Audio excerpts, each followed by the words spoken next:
Good evening, and thank you for allowing me to be a part of your night. I'm Antoine, and this is the news. Let you know. Twan 360. Twan 360, got what you need. Right off the top, this year's biggest night in music was Blackity Black. What's up, Grammys? The 63rd Annual Grammy Awards were held Sunday night on CBS. Wait, how do you open it? Oh my God. Trevor Noah hosted the ceremonies from the Los Angeles Convention Center just across the street from the award show's usual home at the Staples Center. As with other award shows held during the pandemic, there was no live audience for the Grammys this year, creating a safe space for a limited number of performers and nominees. And the Grammy goes to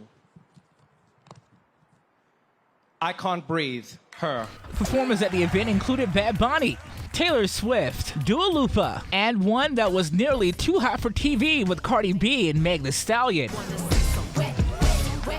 TMZ caught up with the Stallion after a big night that saw her walking away with 3 Grammy wins. Are the Grammys rigged? Thank you. Hell no, the Grammys ain't rigged. Bitch, you win some, you lose some. Including one for Best New Artist. I don't want to cry.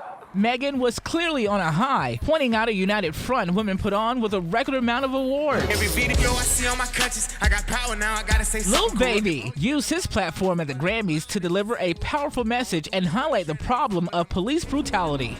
When I was growing up, I was taught in American history books that Africa had no history, and neither did I. The rapper's performance of his song, The Bigger Picture, looked more like a Hollywood production, opening with the scene of a black man getting gunned down by a police officer. Social justice advocate Tamika Mallory and activist Killer Mike also made appearances during Lil Baby's performance, even including a message to President Biden. President Biden, we demand justice, equity, policy, and everything else that freedom encompasses. The Queen Bee led the field with 9 nominations, and after picking up the 28th Grammy win of her career, History has just been made. she broke the record for the most Grammys win ever by a female artist and the most Grammy wins ever by a singer. While accepting the award for the Best R&B Performance for Black Parade, Beyoncé says she was honored and so excited to get her 28th award. This is so overwhelming. I've been working my whole life, since 9 years old, and I can't believe this happened. It's such a magical night. Thank you so much. The Queen also shouted out her 9-year-old daughter, Blue, who also took home her first Grammy for Brown Skin Girl with her mom. Blue,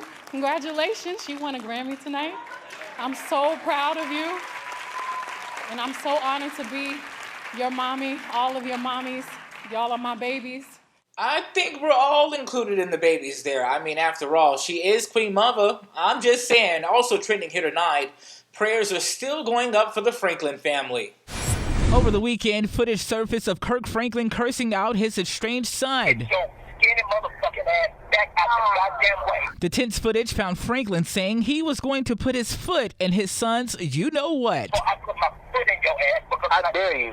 I dare you. I dare you. And also found him using less than kind words for their strained relationship.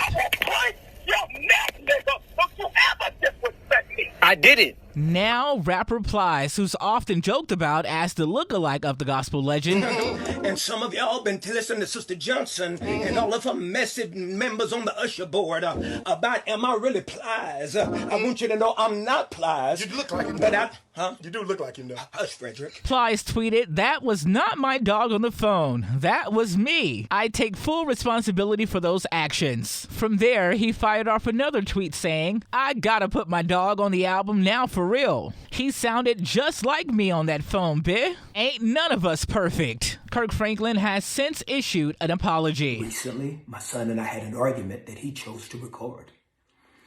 I felt extremely disrespected in that conversation, and I lost my temper. And I said words that are not appropriate.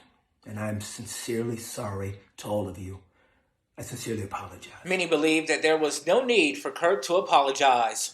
Speaking of apologizing, Anita Baker, the 8-time Grammy Award winner, recently responded to a fan on Twitter saying, "Hello, sweetheart. Thank you for sending me your love. But let's not advertise Spotify streaming, which is a public traded company with a $50 million valuation, but doesn't pay artists or creators what they're worth." Auntie Nita also went on to say that she has outlived her artist contracts, but has yet to receive the masters that she alleges legally belong to her. She said, and I quote, "Miraculously, I have outlived all of my artist contracts. They no longer own my name and likeness. And by law, 30-year-old masters are to be returned to me. Please don't advertise or buy them." Ooh, that's a tough one, Auntie, but we got you. We got you. Finally, here tonight, The Talk on CBS is taking a break following Sharon Osbourne's heated defense of Piers Morgan during an episode last week. If people want to believe Meghan Markle, that's entirely their right. I don't believe almost anything that comes out of her mouth. On Wednesday's episode of The Talk Show, the 68-year-old defended her friend Morgan following the backlash of his controversial remarks regarding Meghan Markle's mental health during her recent interview with Oprah. Sorry, can't do This is this. absolutely diabolical behaviour. I feel even like I'm about to be put in the electric chair because I have a friend who many people think is a racist, so that makes me a racist.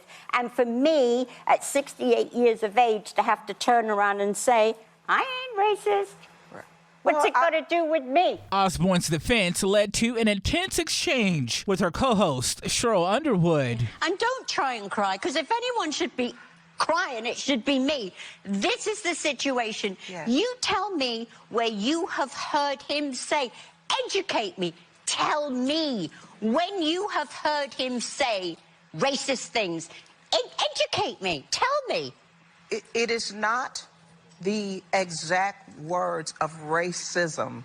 It's the implication and the reaction to it. To not want to address that because she is a black woman and to try to dismiss it or to make it seem less than what it is. That's what makes it racist. Osbourne apologized days later for her panic remarks on air. I mean, it was like horrific what came out of that. According to multiple outlets over the weekend, CBS confirmed that The Talk would be taking a brief hiatus while the network conducts an internal investigation into the argument. We'll be sure to keep our eyes and ears glued to this developing story. That just about does it for us here tonight. I am Antoine Edwards. Now, you know the news. Hot topics, no one do it better. We tuning in right now like go, go, go, go, go. This Twan 360. Go, go, go, go, go. Go ahead, slide with me.